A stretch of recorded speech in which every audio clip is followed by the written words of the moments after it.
Daniel Harlow had lived alone in the wide Arizona desert for so long that he sometimes forgot what it felt like to hear another person's footsteps. His cabin sat far from the nearest town, a small wooden place shaped by weather and time. The days were quiet, filled with the wind brushing through dried grass and the call of distant birds. Most people wondered why a man would choose such a lonely life. But Daniel liked the open land. He liked the way the sky stretched endlessly above him, how the mornings were cool and the evenings soft. Life felt simple, and simple was enough for him.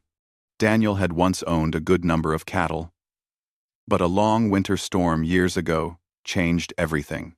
After that season, most of the herd was gone, and Daniel found it easier to stay to himself than to start all over again. People in town knew him as the quiet cowboy who spoke little, but always listened when someone talked. He was polite, steady, and gentle, but he never stayed around long enough for anyone to learn much more about him. He would come to town, buy supplies, nod to those who greeted him, and return to his cabin before nightfall. It became a rhythm he didn't question. One evening, as the sun began to slip behind the hills, Daniel settled near the fire in his cabin. He liked to end the day by carving small pieces of wood animals, mostly, and watch the flames dance. The quiet, however, was broken by a faint sound outside. It was soft, almost like the brushing of fabric against the ground. Daniel paused, listening. The nearest neighbors were many miles away, and travelers rarely passed this way. Curious but calm, he opened the door. Standing just beyond the wooden step was a woman. Her clothes were simple but carefully made, and she carried herself with a kind of quiet strength. She was Apache. Daniel could see that right away, her hair long and dark, her expression steady, her presence calm but tired. She looked at him with eyes that held a depth of emotion he couldn't yet understand. Daniel didn't know what to say at first. He had seen Apache families in the region before, mostly from afar when riding across the land, but he had never spoken to one directly. And he wasn't sure if this woman understood English. He gently said, "Evening," and stepped aside so the warm glow from inside the cabin would fall across the doorway. The woman pointed to the sky, then to herself, then to the cabin.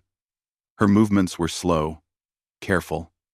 Daniel realized she was asking for a safe place to rest for the night. She looked tired, perhaps from walking a long distance. Something about her quiet presence made Daniel feel she meant no harm and simply needed shelter.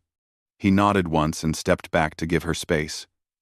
She entered the cabin quietly, almost like she didn't want to disturb the air inside. Daniel added a small piece of wood to the fire, making sure the warmth spread through the room.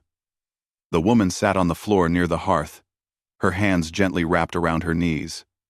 She didn't speak, and Daniel didn't ask questions. He sensed she needed stillness more than conversation. That night, they shared the space without sharing words, and when dawn came, she left without a sound.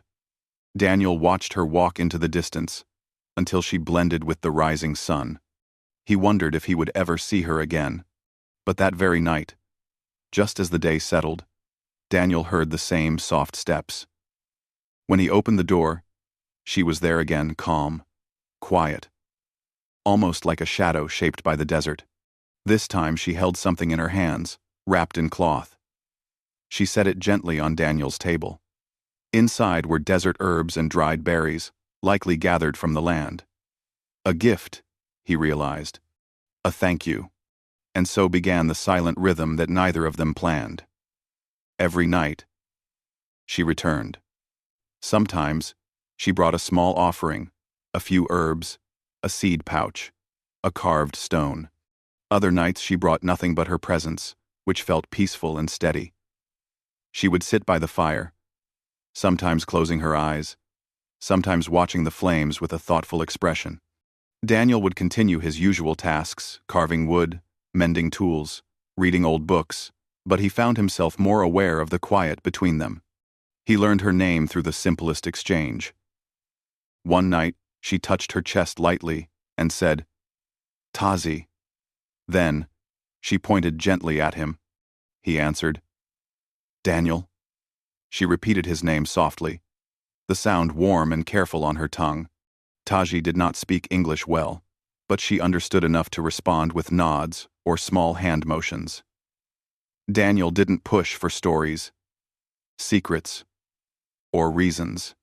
He felt that some things were given only when a person felt safe enough to share, and he wasn't about to hurry that.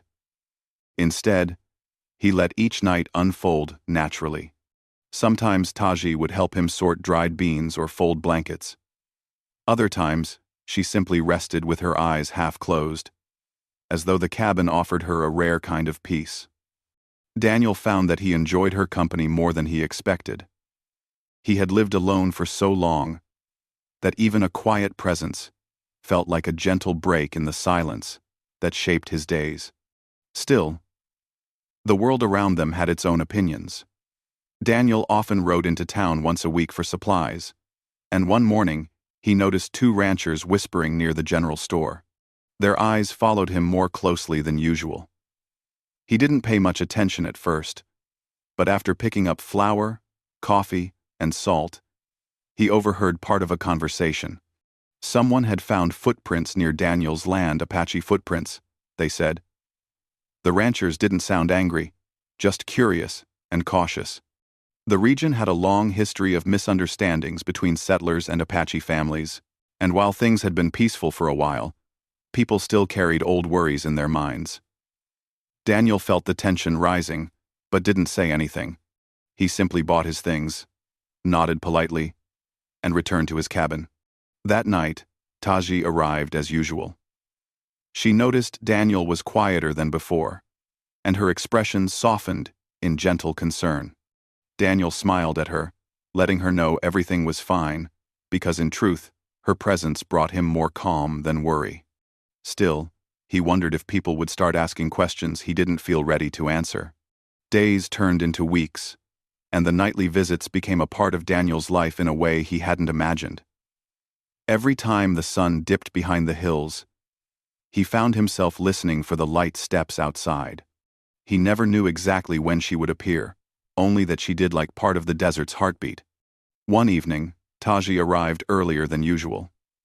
She looked more tired, her shoulders weighed down by something unseen. Daniel noticed this right away.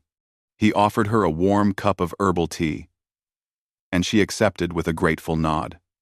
She sat near the fire, letting the heat soothe her hands. Daniel didn't ask what troubled her, but she spoke a few words in her broken English. Something about walking far and no rest. He wished he could understand more, but even in her limited speech, he sensed there were parts of her life she kept tucked away, safe from the world. He respected that. He believed that trust grew slowly, like small seeds waiting for the right rain. Though they didn't share a language, they shared something else. A quiet connection, shaped by the land, the firelight, and the nights that brought them together. In that small cabin, surrounded by the open desert, they found a kind of comfort that didn't need explanations. Little did Daniel know that the peaceful routine he had grown used to was only the beginning. Something deeper, something unspoken, waited just beyond the horizon of their quiet nights together. For now, though, he was simply grateful. Grateful that in all the loneliness of the wide desert, he was no longer truly alone. For many weeks, Daniel and Taji continued to share their quiet evenings together. What had started as a simple act of kindness had grown into something deeper.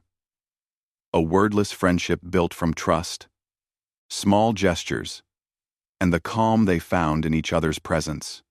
But life in the desert always changed when one least expected, carried by winds no one could see.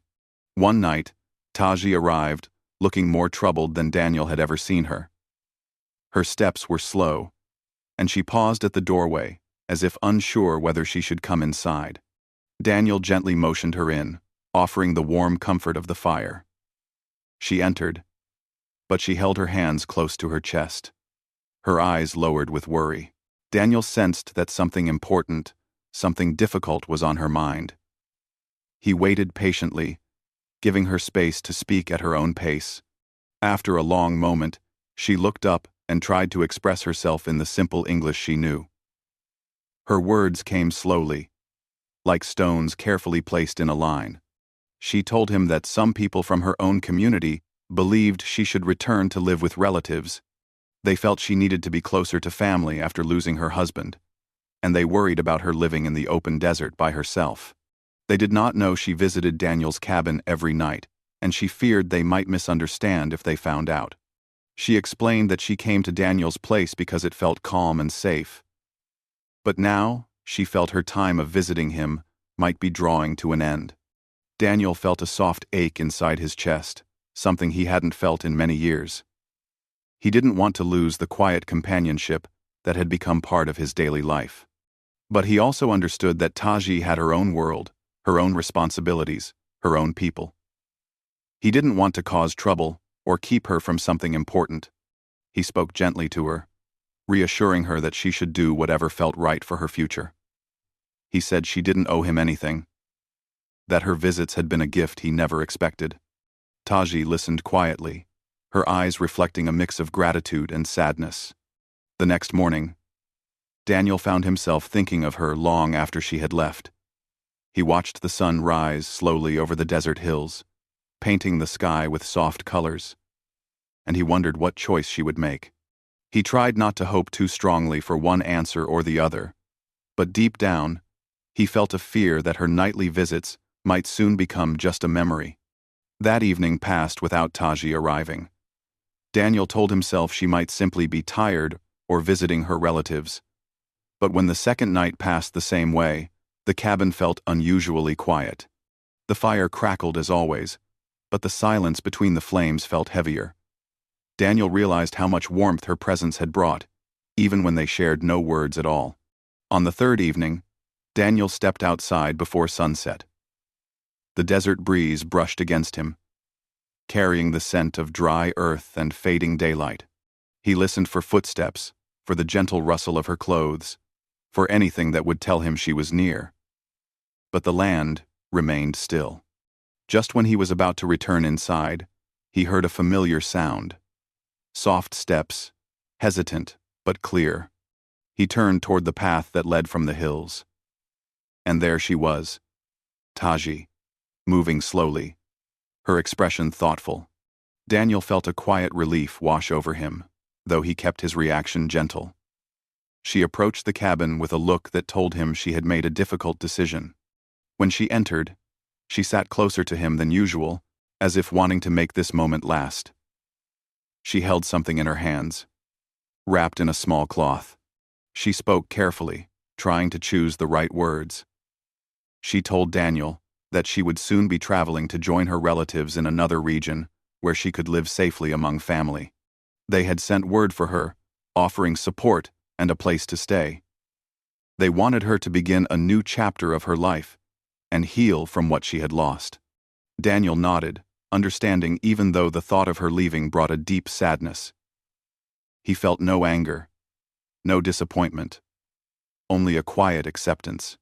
He knew people found new paths at different times, and sometimes those paths led far away. Taji unfolded the cloth in her hands and placed a small, crafted pouch into Daniel's palm. It was made of soft leather, decorated with careful stitches and small beads shaped like stars. She explained that the pouch had belonged to her husband, and it was a symbol of protection and gratitude. She wanted Daniel to have it because he had shown her kindness without asking anything in return. Daniel held the pouch gently, touched by the trust she placed in him. He told her he would keep it safe, not as a reminder of sorrow, but as a reminder of the peaceful bond they had shared. She smiled softly, one of the warmest expressions he had ever seen from her. That night, she stayed longer than usual. They didn't speak much, but they didn't need to. The quiet between them felt full, not empty. Taji watched the firelight flicker across the cabin walls, and Daniel carved a small wooden figure shaped like a desert bird. He gave it to her before she left, a simple token from his hands to hers. Before dawn, she rose to go. She stood at the door for a moment, looking at Daniel with an expression that held both gratitude and farewell. She said his name softly, the way she had practiced many times, and he nodded gently to her. And then she walked away, her figure slowly blending with the soft morning colors. The days that followed felt long. Daniel kept himself busy with chores, repairs, and riding out into the open range. But the silence in the evenings felt different. He still lit the fire every night, out of habit as much as comfort. But he no longer listened for footsteps. He knew she had begun her journey to a new place, and he wished her peace wherever the path took her. Weeks later, Daniel rode into town for supplies. A traveling trader there mentioned meeting a small group of Apache families moving through the region. Among them was a woman who matched Taji's description. The trader said she seemed peaceful and well, traveling with relatives who cared for her. He even mentioned seeing her holding a small wooden bird carved from desert wood. Daniel felt a quiet warmth spread through his chest.